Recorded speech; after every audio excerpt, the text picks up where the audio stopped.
leao me se fe au mo li mai se nu mamao manatsu ifo ilo uloto ya o fili male ponto soy manatsu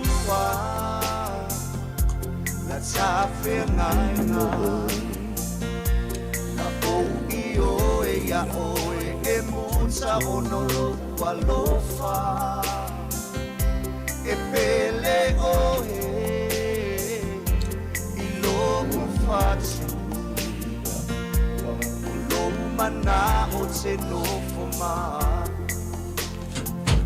o la Yesu ya na na umai ai there was a ba it's a see fire me umai se pia Delio Yesu Keriso se muli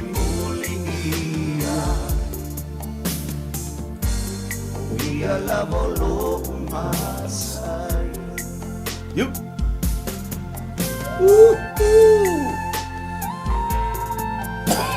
Hallelujah.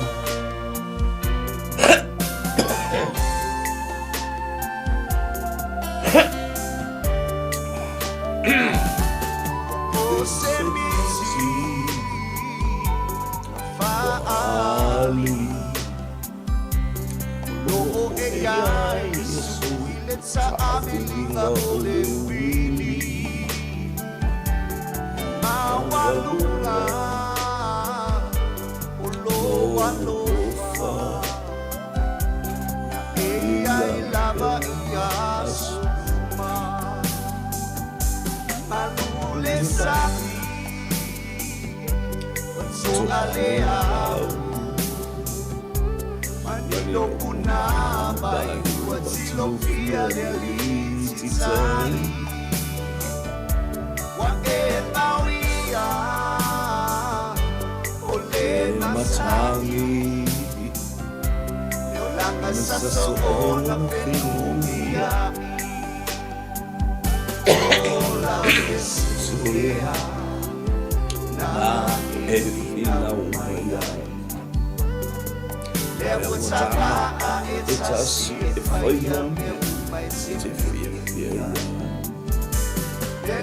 Yesu Keriso, se muli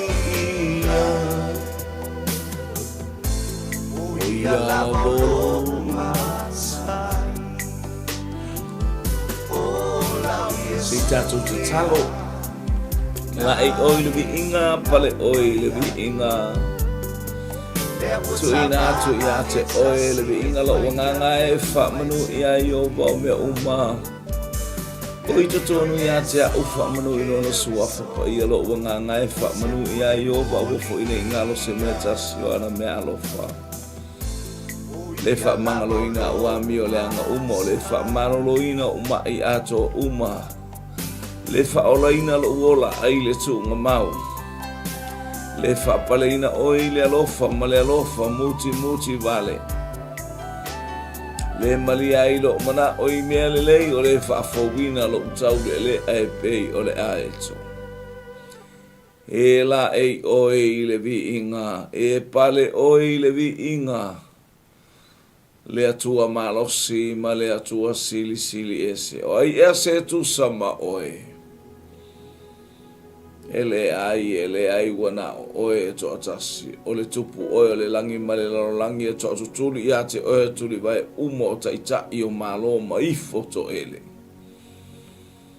tete musa tani mana awi lovi inga e ala ia Yesu Keriso fa manu te le ina ma ia vi ia ma fa ne ina lo suafa i le nei vaenga o le tai au ma i le ta ele loto lau o una mautangata Mato tu ina atu nei pol kalame mele loto whaftai la wafionga pa ia. Hallelujah, male manole nganga pa ia o ia lava e to atasi e whaia le me fina ngalo i tau ina. ia whao ngā I mātou o se mea whainga luenga lea o ngā mori moria lau sa vari le mea te whina ngalo ia nganga pa ia whio mai a taita ina nei polo kalame le nei tae ho I umea uma I lau vinga whamunia I penga te whailangi lea ngai mai nei o mātou a inga umea foi leu so whaatonu ngata foi leo le tape nanga le lia lau whanau le nei tae ho e fai fua pe a fai e le iai la ufiu ona le suafo I Yesu fa mangalo o ona le tamata ansala amen e amen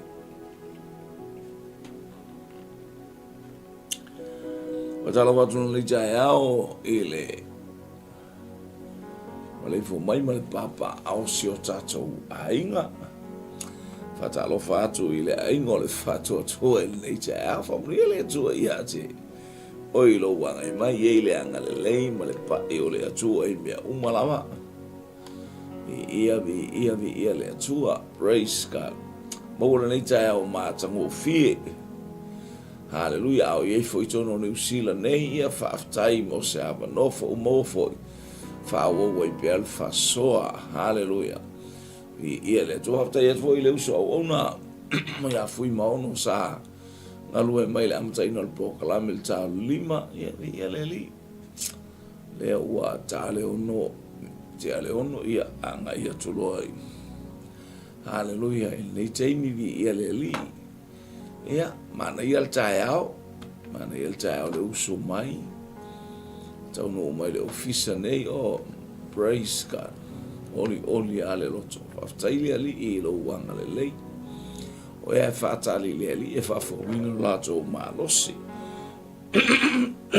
Whaela talo whatu I upenga sa whailangi. Talo whawhawhau mai ama. I ia le atua anga le atu le atua ma whamanu I atu le atua I le nei tae au. E I le anga le lei o le atua. Watalo whatu koe le angilu tau. Ia. Le sunga le whatonu. Ia whamanu I le atua I le. Maftanga nei tae au anga leile atua malo le whamalosi ma le ono sa. Talo wai lau sunga uta ulu uta riu ia malo mo le poka la me le po ana po. Ia le li whamuni atu le atua ia te utou ma le whaltua ma le whanau au whamuni mei fo le tātou olo wa misto ina o pālapu ia muli atua lo whangai a pālapu ma ke. Ia le li fai malia lo sai lunga le ana o tapena e anga e avatu lau whanau mo lau tuolu e le aonga. Ia le li. Oh, hello. Pepe tuala, talofa Pepe. Ia le li whamunu I atu le atua nei tae ao. Le uso ia J. Jimmy Brown William malo le soifua whaftai mo le whata alofa. Aloha Hawaii. Ia whaatalo whatu I la whine I Hawaii a Natasha whaidau. Ia le li anga le iatu le atua mo e mare whanau whamunu iatu I umalaba. Ia le malosi ma ia whamalolonga. Ia le atua whtaiwa e atu nātou te fia mai. Alofa tele isi o tātou tina I Hawaii. Ia o I lava sa stasio mo mai whalongolongo ia whamanu I atu le atua mo oe nei tae au anga le atu o I lausua I atu te mwhaiva ma ngā luenga le nei tae au. Ia vi ia le leo I le ato oilunga le ala whai malia lau sa ia le atua. Ia sau le ala I le mana o le toto le tamai maa moe o Yesu Keriso. Ia a o tātou o whioa ia I le ataimi ma le ataimi. O le fi au mau mai le tusi a te no me fa awau atu o le tātou polkalame I mālaia o le tangata pe o le tātou te I mālaia. I mala e au mai e le atua e o I ate oe. Pe a whai e te le matu a whalongo le upua le atua. O lou whaata mala, o lou whaata la le, o lou le whaitau. E a bea ana mea uma, hallelujah, ma whasala I ate oe. Langa e aon tātou whaitau le upua le atua e taita I ailo tātou ala mai tā vita o la ufiongo le sulu I o wae. a ole malama i o wala. Ia si vaila o tātou wala o le whatontono mai e tuspai. Anga leile ali a te oi matoto ane lo sa a o tātou iai nei tae a o whaamanu i atu i a te oi. Ni ia le li ina iai le anga le lei o le atua. Whamani vai upule le lau a matatu vai upule lo suma le ono. E ma fai e fai fo i lo tino oti ma mea e ai ma manu felelei uma. Ma manu wa e fae tataa e le ai se na te tulia. Kau kia ia mea a. Fai lo tino ma manu ma mea ai a manu fe ai. Manu felelei. Manu wa e fae tataa. Ele tulia se silale winga o ia mea. Tatou wa ele nei vai tau.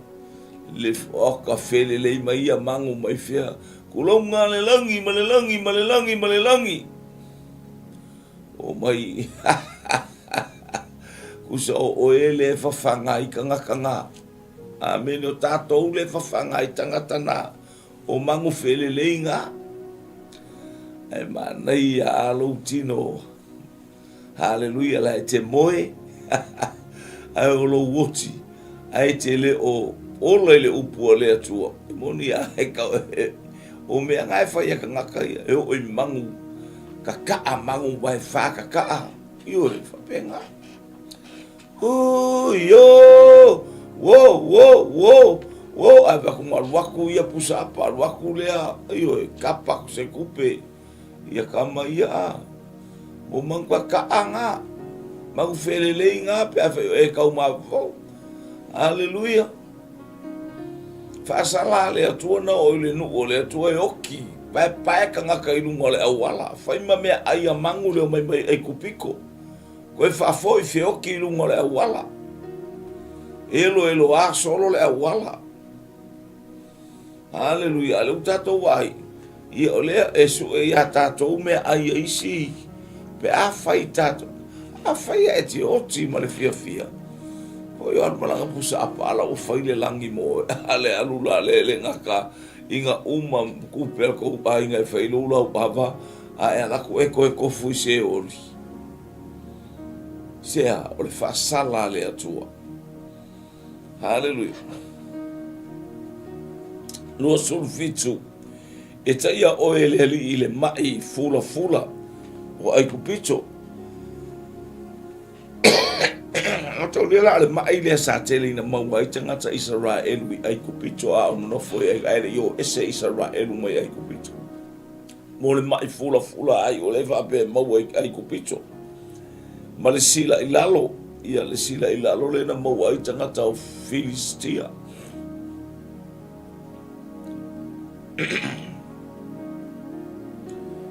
Ma le mai pa ua ia se va. Lai ato ma fiti pa o lo tino a. I oso mai a mata mai mo le lafa.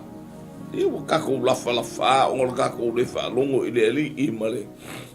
Ia a fa te mai pa o e mai pa o. Ia tau mo fa i u le suau. Ia ma e fa maua lalo i le li fo i le atua manu o maua se avanoa. Fo i le atua manu o ielo taimi. Ia leli. Ma le mai mangeso. E le mawhai o na wha maloloina oe. Io e mangeso aku le. Mangeso uma me o le kingo a kako wa iskan kau pai ma kingo. Mo mai na fo ele. Wha maulalo i le ali. Tango e avel wha maulalonga ma le whato e senga i le ali. I taimi uma wato e talo i se si mea e talo i le ali. Whato ese. Ma fo i ese ai. Ai lo le whato ese e palau vale. Ele e wha o ngāra ngutu e tautala i mele e tala whengai. Ele o le whato ese e mui. Ele o le whato ese e ngutu oso. E vai. Amene. Ele o le whato ese e amata o ena whaitala o isi tangata. Whato ese matuata tano i le atua ave ese. E ave ese whamano lo i suafa o Jesu Keriso. e te malolo. Praise oi fes tangata of so swani atu e mili lo tino mo fa se fa foi lo tino oe le au tu o me uma ia e tatalo ile atu ala mai ai lau fa malolonga ta mai limo ne nei tina ia fa longo foi po a fa longo le fo mai le ta uni mea le tala fe ngai po ni nganga le anga alu ese alu e fo lo tu lo tango e fo mili lo tino e manuia oe a ole ata le mo mi e fia tu ia to ia e lole loto fa mangalo ia e lole loto fa to ese o na ma i o ma ia to o lo mutu o so malo fa tu pu fa la vela ia le foi mai lo sul valu e taia oe le ali ile fa vale malosi yo pe ia wa fa vale vale ai te bi uma fa vale malosi o kai mi uma e oso o kai mi uma e oso yo foi melos ka kai oso ku ia wa fa vale malosi e mana ia lo ilolo ia ile atu ile ala salma sina henli talo fa mai pele ikalo praise God, vi ieleli. Io italo fa tele mo oele tina tatalo vi iele tua fa tai foi. Hallelujah mafuta mali jaya olo fatu sho tato ainga vi ieleli. Alo fatu tamama le fanau. Hallelujah. Ya le anga ya tu tato pokalame au kilani nei ota hu. Ilau ofisa tu tonu. Lua Station Road ota hu. Vieleli, o le whaipuna e no sumana iwa, e te tautango i le tūtonu o le la, e pei ona tautango le tau aso i le pōri uri, e te le manuia fo i o wala, na ona whaasawaina oe, ma whaoa au mea i aso umalava, e le ai se la vea, e whaafonga mai i le matautia o le tangata e le whaalongo i le upo le atua. Reject God's word. Those are curses e lunga ia te oe. E lunga ia te au lunga i so se tasi. Hallelujah e le whaalongo matalia ma ana e fau vale. Ma losi le fau vale le upua le atua. Ia. Le ue whaafonga mai. E te tautango i le tūtonu o le la. Mele kau kango e se vai le kukongo o le la. E se vai o le ke wa ele loa kwa le pupula o maka.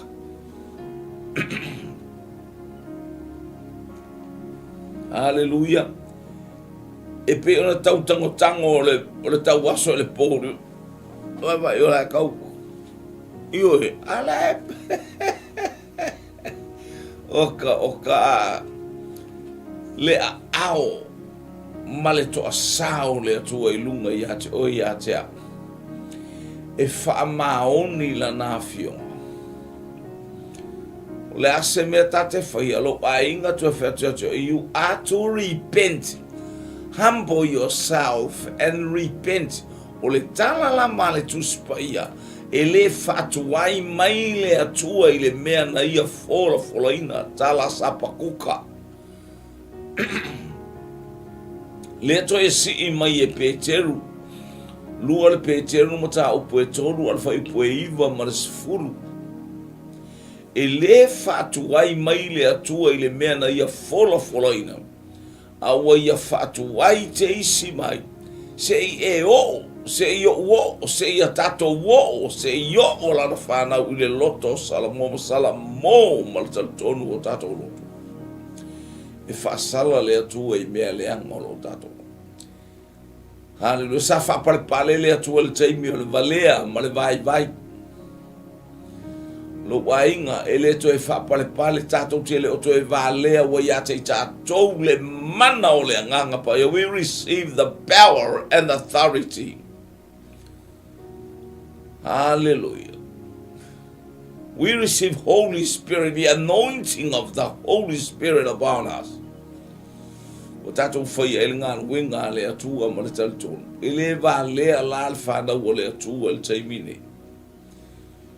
Ai a whai mai le e te whaavale vale e alu lumai batu o atu e patatu mai tua. Mai atu ngai e la e te e sele me la e. Hallelujah. Ale o tātou wo o wha mole mole, o tātou wo o le persona muli muli o le atua. It's about 2,000 years ago. Na a wina mai ai, o whata ele ai tātou, o fufulua i tātou. Hallelujah, musu musu puia li i ata i tātou, taita ina i tātou. Lau fōlaunga ma lau fōlaunga, o lea nganga pa ia.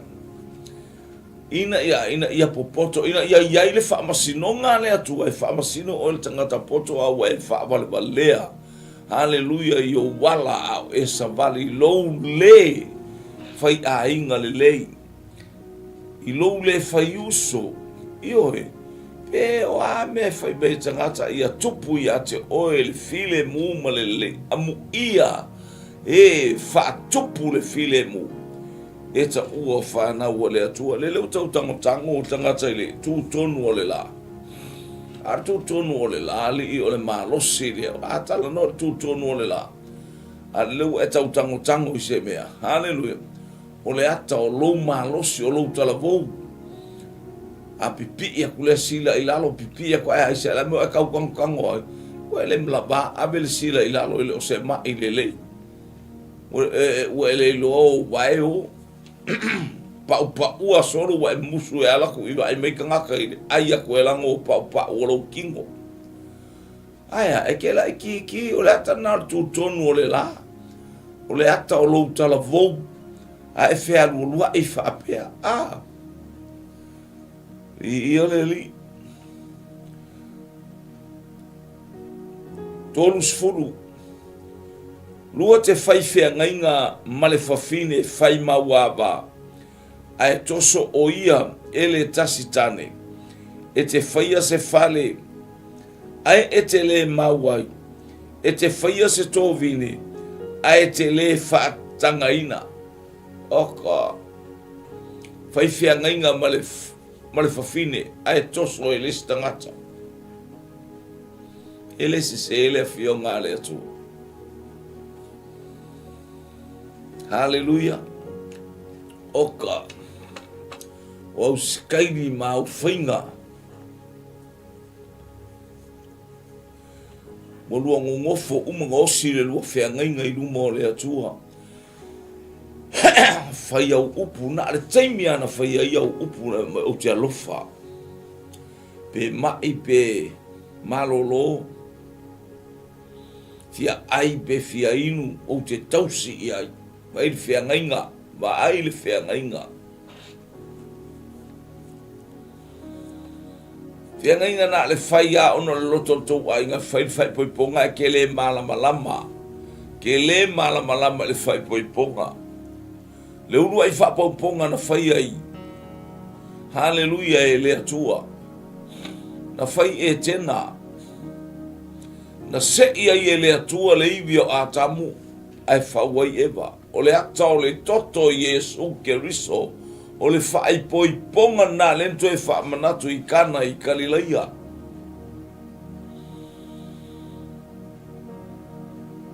E mea lai misi i whaai poiponga i kana i Galileia. Len whaatino se i le iwi.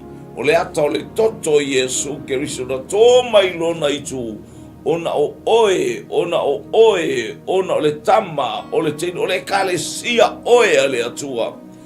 Na whaolaina, pe sausauina, pe tahi le mana o lona toto, pe whaailonga i le whaailonga a le atua. O le mana o lona toto paia. Leana whai Galileia, ele o ieise whaailonga lana. Tapa mai Maria fatu Yesu Maria tina ele io oilo utu aso. Tau malo matu o Maria ile waina wale aise mea. E tato wa ailmen whaia Yesu sa fatu tumu e ana au ona. Ia waimaa. Waimaa e ono o le ata o le tino. Aia. Ale suia e keriso le vai sai ai ilea. Ile waina e faima. Waina le leio le tausama. Ngai whapena. Ai talo file whaupunga tuspa ia e peon feta laile li. Na whaile lua whea ngainga ma le whawhine. Aia, le anga e le o iai sou wha moe moe i le langi ma le ola i wha mau. E le o iai sou talitonunga i le atua nā le o nā whai o nā whai poiponga. Ma na o louta mā, ma na o louti nā wha te le ia wa aitangata ia te oe la tama oka. Mau oa le a inga vatu ta vale. Le oi ni taxi a mai ta vale te tele ngā pene ni nimo. I le o i whai poiponga whai whea ngainga ai no nofo ai toso le tamano. Lai te lua o alai ata atu le. Alai ata atu le stangata e. Ta pena e ave eselo to o lua i le a ma le lua sfuru whai tu la. Ni ia le ali.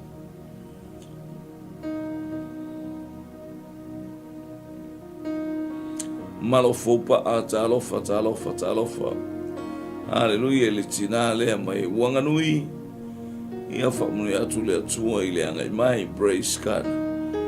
Ia talofa tu le vai whatafe ministry le nei tai au. Ia mama roso i fua. Talofa, good morning i lau sunga fish compound. Hallelujah. Ia, baba ai wha leilo to lua, wha leilo whea ngainga langa lewa ua le upu le atua mai whea ngainga ma le fine. Ai toso i lista malo. Ni ia leli, baba ai wha leo tātou taito lua mo tātou wainga. Praise God. Ni ia leli. Alofa atu i lau sungar sao, i anga lei atu le atua mpa i atu le atua ia te oe ile nei tai au, te roa umalau fonu tatalo. Ia whamuri atu le atua i lau uwhionga, anga lei po i le atua, sio tātou wainga i whea ngai mali. Hallelujah. Praise God.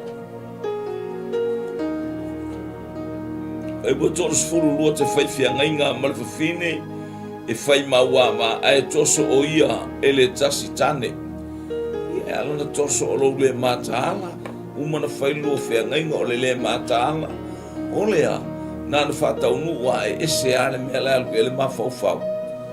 E te le o iloa le whia ngainga o le whia ngainga o le whai poiponga.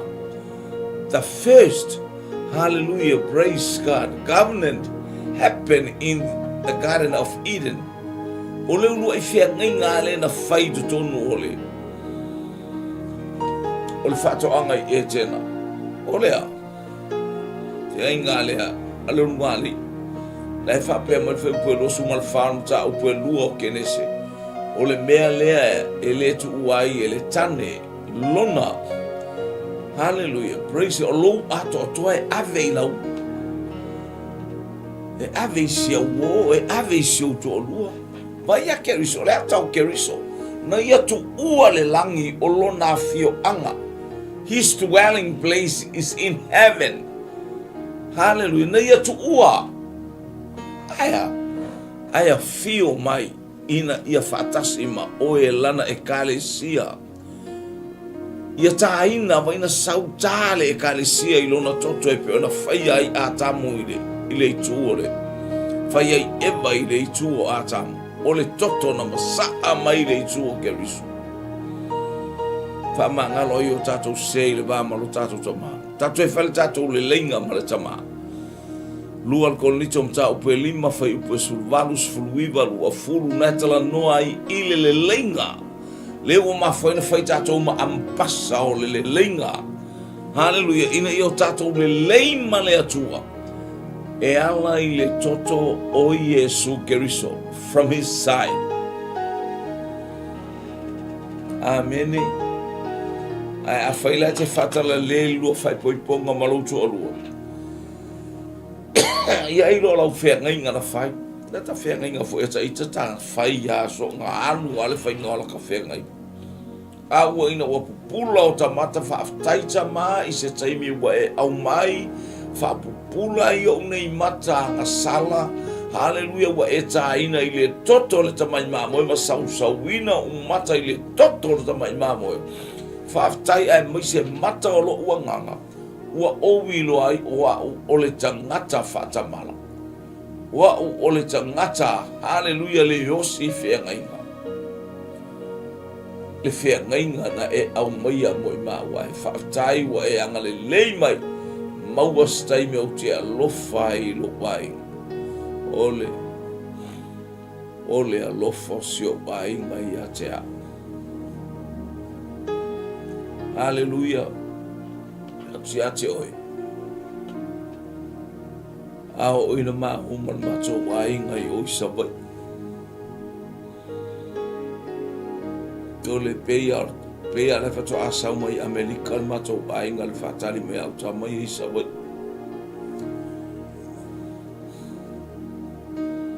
E peia ola e. Peia le watu fatu peia tu faa. Le watu fatu mire isabo. Silfa manuia ina ono na yo uso mo le mato wai te ya la tu e mato le ase me wala au watu ai lo matua. Ta pena o mo wa wailo e le isa tangata matua le mato ai ngana mau. A mau atula. E ese le fai fare le ese a o le fea ngainga. O le fea ngainga. Au foi lá na mau i tua in mato ainga polas me fai. Ia le li o le hale me o i elo na tau fai ia le tua. Le ai a se me o te fala me lave ai se mea. Ai se mea le lei. E fatupu au wao tatou ainga. O lau fea ngainga na malo to lua. Pato ya fai fa lisi o jolo. Fai fa le leilo wa ngala leta uma I. Te lua o si fea ngainga. Ala le no toso na ne ye lisi tangata. Le ke o ngā kui ala o ngā I o ia. Le ke o ngā kui I le pati wa fai ngā pa fea ngainga.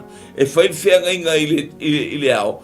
Ala le ua feo feo a ia kor ka apa le pei al fea ngainga mula le ua ingu pia ai kia I le fea le korua. E ke o ngā e o yo ala o ngā erka ngaka I lo korua. E ke o ngā I ala e pupula I maka o le sika ngaka I o lo korua. Ai sea. Langa o fai mai ai le tuspa ia. What the Bible declare. Hallelujah. Ele leile atua. Praise God. 𝚟𝚑𝚙𝚎𝚘. E fasia la upovi o luma a etele ai ai. Fasia la upovi o luma a etele ai ai oka. Ia o le sila be le o kelo inga fale kongu wau. E fasia la upovi o luma a etele ai ai. E fao ala asini o luma a ele to e fo ima ia te oe. E avatu au mamoe I e isa mai ia te oe. Ae te le ia te oe. Ae le ia te oe se nate lavea ina. Karawa ia kiti ona. Mea le na arua I kiti ona sori se sea na saito I le mea ea. I le mea ea e sele mo le mea ole. Hallelujah. A maia na saksa o na sanga o na vine. Ana mea I o le vine fo I ale le ole. O le sasa le fua o lono whanu ana saito. O le sasa ese se le mea la sasa I e kiti ona. E ta tauna ave I lunga o se mati e sasa I wai latu le savini. Ave esele la ule mea tapili le esele. Ai ta atia mai ana ole. Na le fatu ole. Ole saito. Ale mele ta ua tuspa ia. Sa sasala na saito I lalo le me soli ai le vine. O le me soli ai le vine. O le me maua ai le waina. E le soli ai lunga o se mati. E soli I to tonu peafa o tonu malalo. A o le saito ai e sasa e peia o le lopa e lulu. Hallelujah o tangata fola I o ina sauru savili ave ese whapena. E to ilunga o le mati. Mati o le fale, po le aspe tu ina ia sauru savili ave ese kilia ai le lapisi le po mo me o puti o saitu. Ai tatia mai saitu. Ai la ko mai fa nga fa ingofi. A ua alu kitiona ave lalo I sasa ile saitu. Ile me soli ai le vine, soli ai le wina. Hello? Ai sea. Ua fefe is fai ana mine po ana me fai. E o mai miti ana ave o mea o le fasala le atua. A le fasala le atua I loa le upo le atua le whamaone. Ua solo ai o mai tangata ave lafu mamoe. Ave lafu povi. Fanga e pupula atua mata lale o taita I atu. Tofu le mitiana ma le povi o le mamoe le spiko. A le povi le spiko. Ioi. A lale wa kai yaku peia o la kou mea. Aisha o le fasala a le atua. I le nuu ina ua le falongo. Famaoni le atua. E famaoni le atua I ana fionga paia. E le se tangata le atua e tala pelo ai. E le leile atua. Miriam apikaila. Oi so talo. Talo fatu fine. Arise and shine. Ia fatalo fatu ile ainga.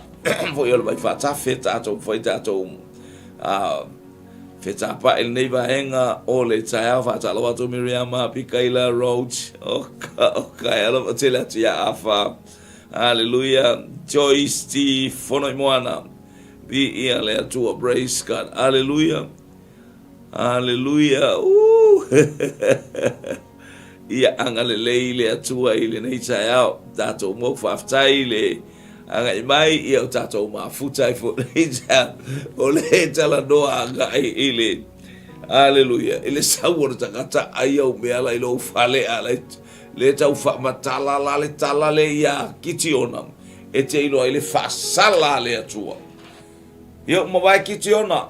Mawai atu Israelu tai mai tato wa ai ia mea. Aia. Te le a mea o mai tangata tātu I o mata inuma o mata e tutoi oe. Ai o mai tangata ave. Hallelujah fasala le atua. Ia te oe. E te toto le anga o mea na e alufo I au mai le si.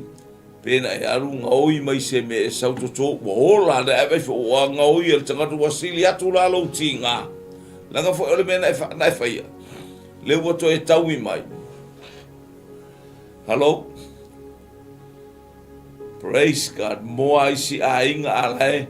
Lele mai moa ia peila al moa il mato pitonu. Lele mai moa sto ina le mama ia nei leoti. Leoti lea e fai nei il vai aso nei. To ina le olana lafu moa wa fai moa uma il mato pitonu. Ole mali e foi. Al watu le moa sto ina e moe I se fale. Ole moe ngale moe ama moe ile moa ma to fua ai. Wa mau atu ai moa ia le bono noa le silo matua po to ina ia no fale vai ona I moa. Yo wa tele le moa vai mato fanua ia pia. Ia utele mana ona fa le sawasi lo matua mai asaulo se ale moa e fia moe na lua pu e le fai fatule ai tele mana olanga e fai nga elo moa le anga le me le o mo ye tangata o le farsal me le o se fale moa ala sa usilo matua e fai mai e pu e mama ia to atu oka le mea o le fanua sa unga lue ai le pito mai tai o le matou farsa o kai la lo fai toi le se tafu e o se fai ele ai se moa la e moe ai a o moa ia ua fa o manu maro ai le si ai ngai fa sanga I tonu a mato o la se la fu moa fa pe nai si ai ngai e tua oi umaro mato e tofu ma le la fu moa a o moa to ina le ua mali wa ai moa uma el mato ma na ia fo I pe a o le aso falai leo le family service le te moni mau e la fu moa al to ina lea whaamoa atoa le tamaloa le mātou pito nu. Ia le lei le atua e whai au mea ai ave isi tangata. Aleluia. Iei leanga le lei o le atua, iei li pa ia le atua mo o e praise God. Aleluia, te whalang mai le. Ia, tōsu manu e fua ina atu. Leo te isi. E fua ina atu o watali I mau wafine inu ese. E vava ai fo I o mata. Ma fole ai ona o ila tau I le aso atoa. E le ai fo I se malosi a te oe lave ai ai. Hallelujah. Se te wafonga mai at whai pure au. E fua ina atu o watali I mau wafine I le nu ese. Hallelujah. E vama ai fo I o mata ma fole ai o ona o I la tau I le aso atoa. E le ai fo I se malosi a te oe lavea. Ia, ngā. Nu ese. E lo tala noa ni nu a le tala noa le tangata le whaolaina, tangata le anga le olanga. Alae no fo manau whanau, no fo atu le tamai le whawhinge le whaolainga, whapea olainga le olanga, ngofo aku le keinge ia le whanau teine isi tangata. E na alo tilo e le o ia iso se ola o maua mai ai. Ai se a mai ate ai. Mai le atua langa le ise o inga le lei atu. E ao inga le lei le whanau pe a whai e le anga lo wolanga. E le manuia o tato wolanga.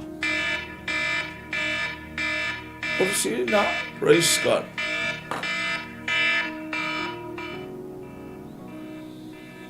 Tole, se vai pala le me I mai fa pe pase me asol. Hallelujah. Praise God. Hallelujah.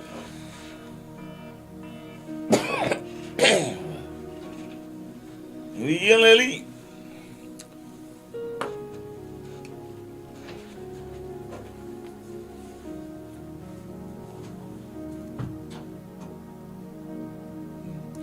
E fua ina atu o watali I mau wafine I le nu ese.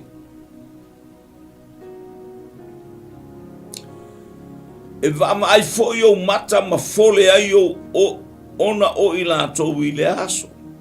E le se malosi a te oe la vea. Ia le li.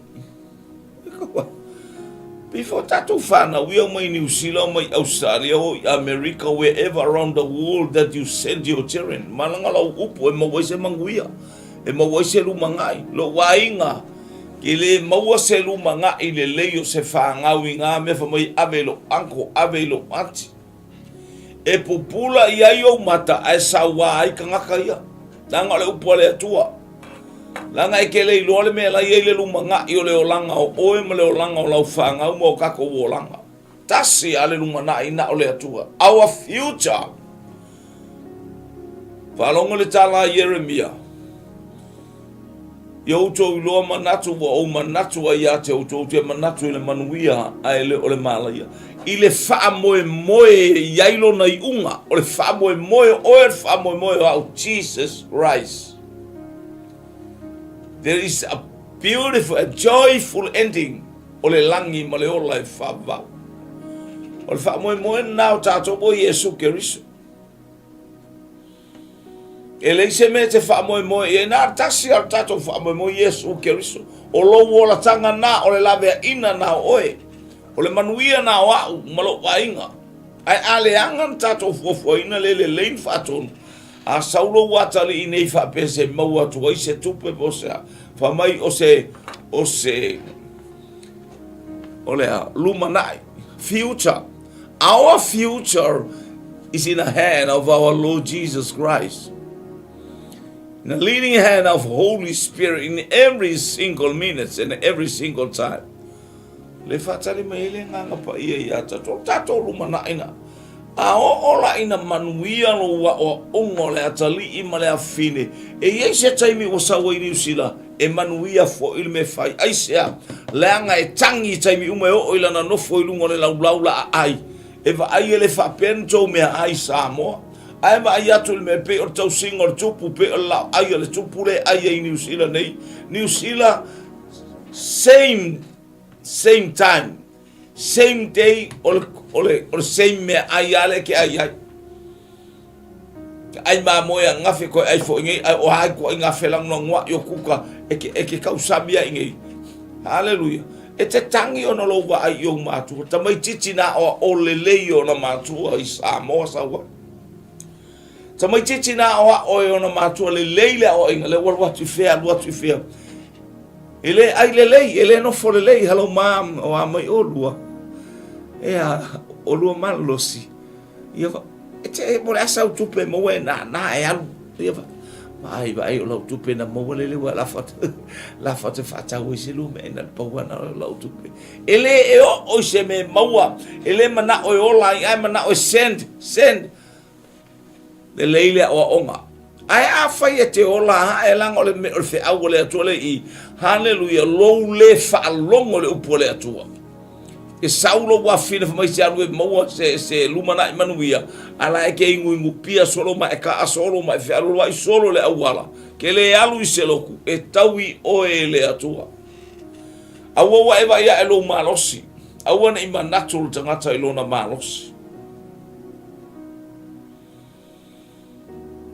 aya e no foi fo ilalo ma e tatalo ma e fa fo ile mi inga ile atua ina ia il fa manu yanga le atua ile ataimi ma le ataimi saulolo wa fina mo wa tali na e fa pe mo se lumana aya e tele mo se lumana e manu ya langa tele ya o na pa me I halu yo lo wa tira halu ya tai o I halu ya o la le fa to nunga sau fa ti nga fo ile tanga tai New Zealand fa ti nga tanga tai Australia fa ti nga te lo tanga sai fa ngo mo e tari tonu le utala fa ti nga ale fa mai sau su se lumanai ole ale me lumanai la mo pa fa sau na fatinga ya le to fa ja watu tato mau ina mau